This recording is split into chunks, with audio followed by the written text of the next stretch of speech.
This is Jed Distler, and welcome to the Piano Maven, your friendly podcast guide to piano recordings. And I want to thank you for subscribing to this podcast via my Substack page for the Piano Maven. We've had a good number of paid subscribers coming on board, and I really thank you from the bottom of my heart.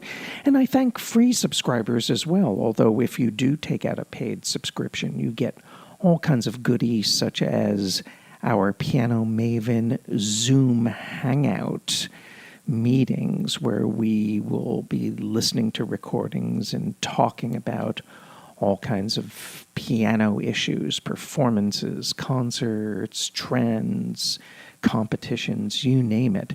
So please consider subscribing to the Piano Maven to keep this podcast in production. And you can see a link to how to subscribe in the episode description. Moving on, normally on this podcast, I discuss commercial recordings. And some of you have written asking about live piano performances that turn up on YouTube or else performances that are uploaded in news groups that are devoted to live broadcasts for the most part. So I thought that this would be a good idea to pursue every now and then, even though one reason that I really do want to focus on commercial releases is that so we can support the record companies who are putting a lot of money into new releases and reissues. And we put a lot of money into that as well as consumers.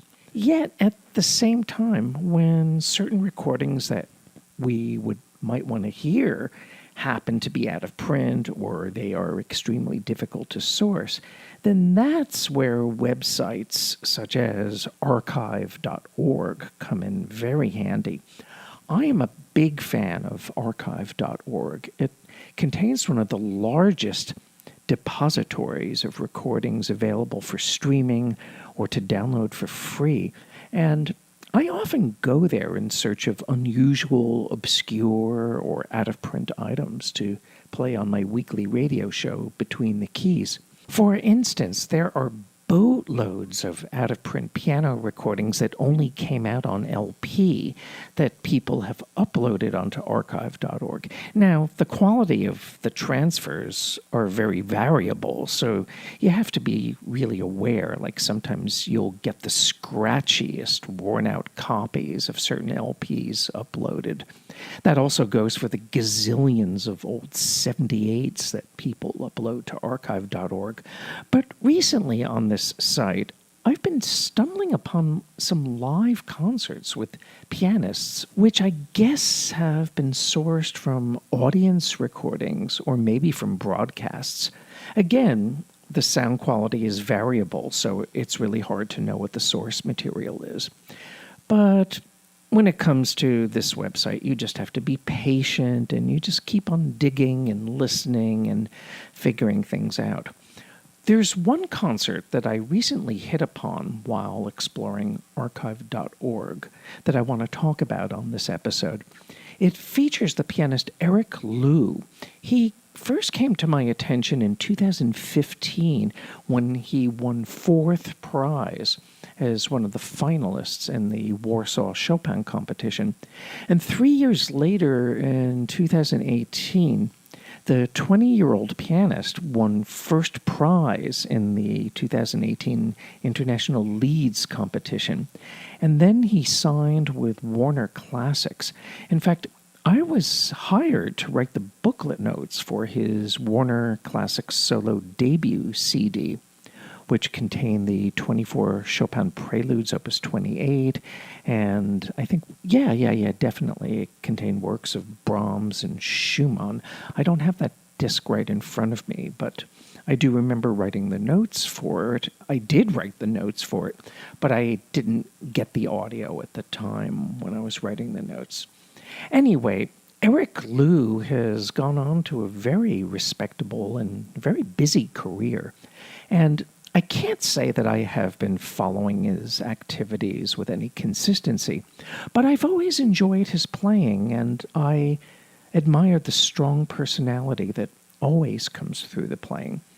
So, when I was recently browsing through archive.org, I found that someone had posted MP3 files containing a recital that Eric Lew gave in Leipzig, Germany on July 2nd, 2022. It sounds like a decent audience recording to my ears, although maybe it could have been broadcast, but you still get a sense from listening to this of how Eric Lew projects his big singing sonority in a concert venue. The recital starts with a beautifully played and well characterized interpretation of Schumann's Waldszenen, Opus 82, the forest scenes. I love this cycle.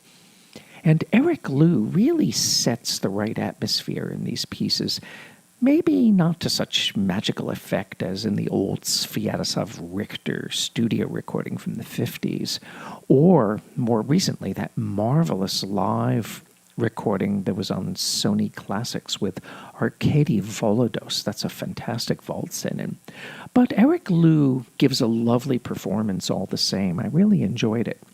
And then he plays the Brahms theme and variations in D minor that the composer arranged from his original string sextet scoring. This is great Brahms playing from the bottom up, and you hear full and shapely bass lines that support the soaring right-hand melody lines that Eric Lew spins out throughout. The performance sounds full-bodied instead of thick to my ears, and I also think that Eric Lew makes the most assiduous and seamless transitions, and this really imparts an unassailable unity to the interpretation. Very impressive. However, Eric Lew becomes much more subjective over the course of Chopin's Piano Sonata No. 2, the Funeral March Sonata. In the first movement, he alternately stretches out phrases, but he also indulges in sudden dynamic surges and accelerations that normally you would think would fragment the structure and kind of render the movement all over the place. But somehow this freewheeling approach seems more organic in Eric Lew's hands, at least in this performance.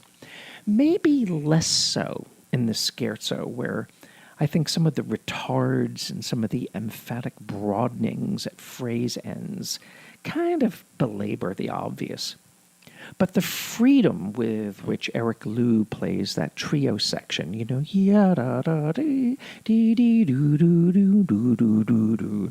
forgive my singing. What I was going to say was that the freedom with which he plays this trio section is justified by a really strong left hand. And you will notice how the left hand cantabiles have such a richness about them. It's almost as if a cello had taken over from the piano.